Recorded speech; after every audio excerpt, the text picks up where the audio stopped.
பசி என்னை படைத்தது, உணவு என்னை வளர்த்தது. அனைவருக்கும் வணக்கம்.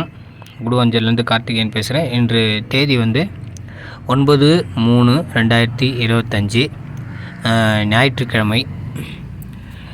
நேரம் சரியாக காலையில் 8:26 ஆகுது. இன்று பார்த்தீங்களா, நேற்று வெண்டைக்காய் பார்த்தீங்க, கஸ்தூரி வெண்டை. இயற்கை என்ன சும்மா இருக்க விடுதான்னு எனக்கு தெரியல. சரி, அதுவும் சும்மா இருக்க மாட்டேது, நானும் சும்மா இருக்க மாட்டேன். ரெண்டு பேரும் ஒரே மகிழ்ச்சியில் வாழறோம்.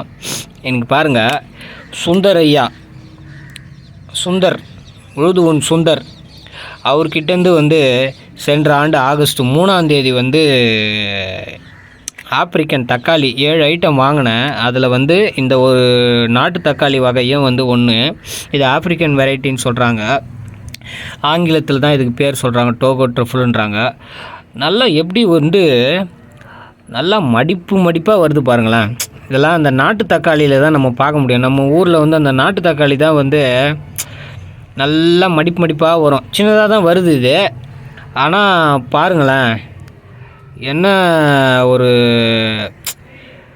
கலராக நல்லா வந்திருக்கு. இதுதான் இது அறுவடை இந்த வாட்டி கொஞ்சம் அதிகம்.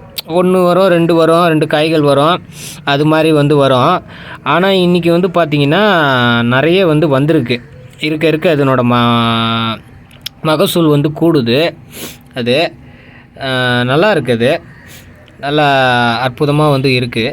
அதுதான் சுந்தர் ஐயாவுக்கும் அவருடைய பணிகளுக்கும் மிக்க மகிழ்ச்சி, மிக்க மனமார்ந்த நன்றிகள், மகிழ்ச்சிகளை நான் தெரிவிச்சுக்கிறேன்.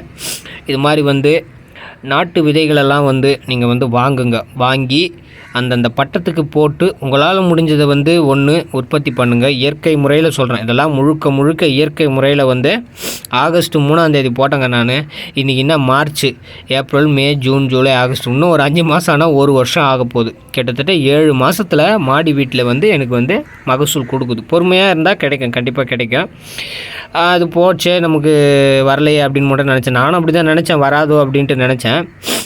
ஆனால் அந்த காலத்துக்கு அது சரியாக கொடுக்குது. அது இந்த மகசூலை கொடுக்குது.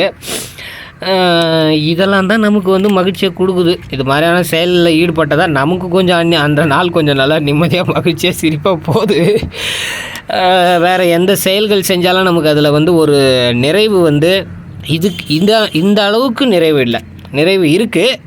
பொருளாதார வாழ்க்கைலாம் வாழறோம், என்னென்னமோ பண்ணுறோம், அதெல்லாம் நம்மளால் அவாய்ட் பண்ண முடியாது. அதில் கிடைக்கிற நிறைவை விட நமக்கு இதில் தான் நிறைவுகள் கொஞ்சம் நிறைவாக இருக்குது.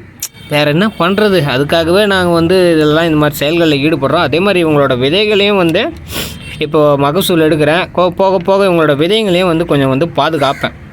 விதைகள் கண்டிப்பாக விரைவில் கிடைக்கும்.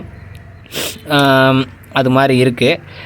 இது மாதிரிலாம் இது மாதிரி காய்கள்லாம் நீங்கள் உற்பத்தி பண்ணி நீங்கள் இயற்கையாக நீங்கள் சாப்பிடுங்க. இதெல்லாம் பச்சையாகவே கூட சாப்பிட்லாம். பச்சையாக சாப்பிட்டு அழகாக நீங்களே இந்த விதையை மட்டும் தனியாக அப்படி வச்சுட்டிங்கன்னா விதையை நீங்கள் பாதுகாப்பு பண்ண மாதிரி ஆச்சு. இந்த சத்தையும் நீங்கள் உங்களோட உடம்புக்கு கொடுத்த மாதிரி ஆச்சு. இந்த வெயில் காலம்லாம் வருது, அழகாக இயற்கை எப்படி அந்த வெயிலுக்கு ஏற்ற மாதிரி இந்த மாதிரியான குளிர்ச்சியான உணவுகள் எல்லாம் அந்த கரெக்டான அந்த பருவத்துக்கு எப்படி அது விளைவிச்சு காட்டுது பாருங்களேன். அதுக்கு தான் அந்த பட்டம்லாம் போடுறாங்க போல இருக்குது. நமக்கு நானும் நினச்சேன், என்னடா இவ்வளோ நாளாச்சு இந்த செடின்னா வரவே இல்லையே. அந்த குளிர்காலத்தெல்லாம் வரவே இல்லைங்க. இது நல்லா கரெக்டாக அந்த குளிர்காலம் முடிஞ்சு அந்த வெயில் காலம் ஸ்டார்ட் ஆகும்போது இன்னும் அறுவடை கொடுக்குது பார்த்தீங்களா.